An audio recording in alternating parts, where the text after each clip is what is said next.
त्वमेव माता च पिता त्वमेव बन्धुश्च सखा त्वमेव विद्या च द्रविणं त्वमेव सर्वं मम देवदेव। ओम श्री गुरुवे नमः। नवा अध्याय राजविद्या राजगुह्य योग। भगवान श्री कृष्ण बोले कि हे अर्जुन, तू मेरा प्रिय सखा एवं परम भक्त है, इसलिए तुझे इस परम गोपनीय ज्ञान को रहस्य के साथ बताता हूं, जिसको जानकर तू दुख रूपी संसार से मुक्त हो जाएगा। यह ज्ञान सभी विद्याओं तथा सभी रहस्यों का राजा एवं अति पवित्र उत्तम प्रत्यक्ष फल वाला और धर्म युक्त है। साधना करने के लिए बड़ा सुगम और अविनाशी है। हे कौन्तेय, इस तत्व ज्ञान रूप धर्म में श्रद्धा रहित प्राणी मुझे न प्राप्त होकर मृत्यु रूपी संसार में चक्र से भ्रमण करते हैं। हे धनंजय, मुझ सच्चिदानंद परमात्मा द्वारा यह सभी जगत जल से बर्फ के सदृश परिपूर्ण है और सब भूत मेरे अंतर्गत संकल्प के आधार स्थित है, लेकिन वास्तव में मैं उनमें स्थित नहीं हूँ। सृष्टि में जितने भी प्राणी हैं वे मेरी ही माया के प्रभाववश हैं। प्राणियों को उत्पन्न करने वाली मेरी आत्मा भी जीवों में व्याप्त नहीं है।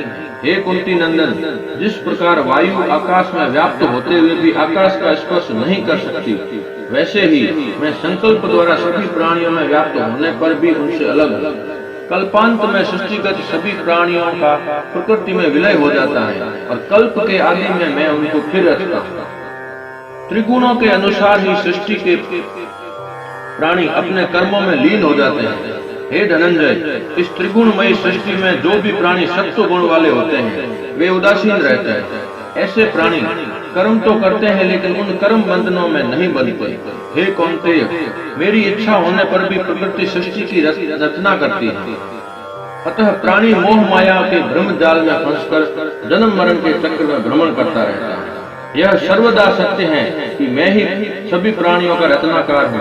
जो प्राणी इस रहस्य को नहीं जानता वही मूर्ख प्राणी मुझे सांसारिक मानता है। व्यर्थ आशा रखने वाला तथा व्यर्थ कर्म करने वाला प्राणी आसुरी वृत्ति से मोहित होने से तामसी प्रवृत्ति का होता है, लेकिन जो प्राणी देवी स्वभाव का होता है वह मुझे ही सृष्टि का निर्माण करता अविनाशी तथा ब्रह्म स्वरूप जानकर नित्य निरंतर मुझ में ही विश्वास करके मेरा स्मरण करता है, वही मेरी प्राप्ति का साधन करता है। हे अर्जुन, मेरे भक्त मुझे कई प्रकार से बसते हैं। हे अर्जुन, क्रतु और पंच महायज्ञादि स्मार्त कर्म मैं हूँ। पितरों के निमित्त दिया जाने वाला अन्न मैं हूँ। सभी वनस्पतियों में मैं हूँ। मंत्र मैं हूँ, घृत मैं हूँ, अग्नि मैं हूँ और हवन रूप क्रिया में भी मैं ही हूँ। हे कौन्तेय, मैं ही इस संपूर्ण जगत का भरण पोषण करने वाला एवं कर्मों के फल देने वाला तथा माता पिता और पितामह हूँ। पवित्र ओंकार तथा ऋग्वेद, सामवेद, यजुर्वेद में भी मैं हूँ। हे अर्जुन, प्राप्त होने योग्य, भरण पोषण करने वाला, सबका स्वामी, शुभ शुभ को देखने वाला, शरण लेने योग्य, प्रत्युपकार न चाहकर हित करने वाला, उत्पत्ति प्रलय रूप, सबका आधार और अविनाशी कारण भी मैं ही हूँ। सूर्य रूप में तपता हुआ मैं ही हूँ तथा वर्षा को आकर्षित करने वाला भी मैं ही हूँ।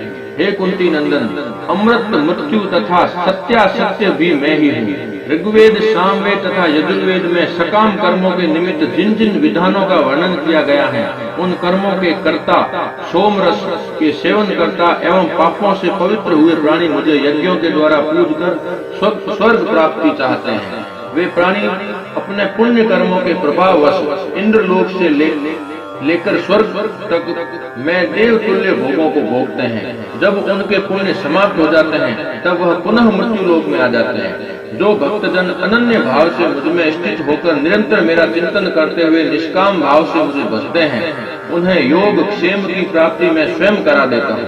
हे अर्जुन, जो प्राणी अन्य देवताओं को पूजते हैं वे भी मेरी ही आराधना करते हैं, किंतु उनकी पूजा अर्चना अविधि पूर्वक होती है, क्योंकि संपूर्ण यज्ञों का भोक्ता और स्वामी मैं ही हूँ।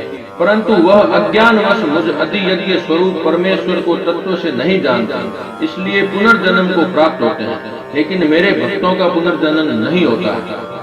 हे अर्जुन, मेरे पूजन में जो भक्त पत्र, पुष्प, फल, जल तथा नैवेद्य इत्यादि मुझे प्रेम और श्रद्धा पूर्वक अर्पण करता है, उस सद्बुद्धि एवं निष्काम प्रेमी भक्त का प्रेम पूर्वक अर्पण किया हुआ वह पत्र, पुष्पादि मैं रसपूर्ण रूप से प्रकट होकर प्रीति सहित स्वीकार करता हूँ। इसलिए हे अर्जुन, तू जो भी कर्म करता है, जो कुछ खाता है, जो हवन करता है, जो कुछ दान देता है तथा जो कुछ स्वधर्माचरण रूप तप करता है, वह सब मुझे अर्पण कर। इस प्रकार अर्पण भाव के उदय होने से संन्यास रुचि होगी तथा शुभ अशुभ कर्म बंधनों से मुक्ति पाकर तू भी मुझको ही प्राप्त हो जाएगा। मैं सभी जीवों में व्याप्त हूँ।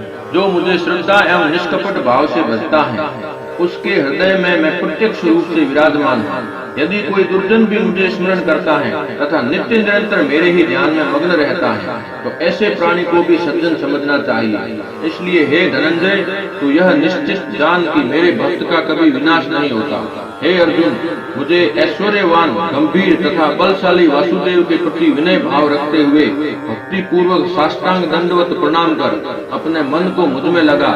ऐसा करके तू मुझे ही प्राप्त होगा। 9वें अध्याय का महत्व। श्री नारायण जी बोले, हे लक्ष्मी जी, दक्षिण देश में एक भाव सुशर्मा नामक शूद्र रहता था। वह बड़ा पापी और मांस मदिरा आहारी था। एक दिन मदिरा पीने से उसकी देह छूट गई और मरकर प्रेत बनकर एक वृक्ष पर बैठ गया। एक ब्राह्मण भी उसी नगर में रहता था। दिन को भिक्षा मांगकर स्त्री को लाकर देता था। उसकी स्त्री बड़ी कलहनी थी। समय पाकर उन दोनों ने प्राण त्यागे और वे दोनों मरकर प्रेत हुए और वे भी उस वृक्ष के नीचे आकर रहे जहाँ प्रेत पहले से रहता था। वहाँ रहते रहते कुछ काल व्यतीत हुआ। तब एक दिन उसकी स्त्री पिशाचिनी ने कहा, पुरुष पिशाच, तुमको कुछ पिछले जन्म की खबर है? तब पिशाच ने कहा, खबर है, मैं पिछले जन्म में ब्राह्मण था। तब पिशाचिनी ने कहा, तूने पिछले जन्म में क्या साधना की थी कि उसकी तुझे खबर है? तब उस पिशाच ने कहा, मैंने पिछले जन्म में एक ब्राह्मण से अध्यात्म सुना था। तब फिर पिशाचिनी ने कहा, तूने और कौन सी साधना की थी तथा वह ब्राह्मण कौन था और वह आध्यात्म कर्म कौन सा है जिसके सुनने से तुझे पिछले जन्म की खबर है? पिशाच ने कहा, मैंने और कुछ पुण्य नहीं किया, केवल गीता जी का श्लोक श्रवण किया है। उसका प्रयोजन यह है कि एक समय अर्जुन ने श्री कृष्ण से 3 बातें पूछी थी जो गीता जी के 9वें अध्याय में लिखी हैं। वह 3 बातें पिशाचिनी ने पिशाच से श्रवण करी। इन बातों के सुनते ही एक और प्रेत उस वृक्ष से निकला। उसने कहा, अरे पिशाचिनी, यह 3 बातें फिर से कहो जो अभी सुना रही थी। पिशाचिनी ने कहा, तू कौन है? मैं तुझे नहीं जानती।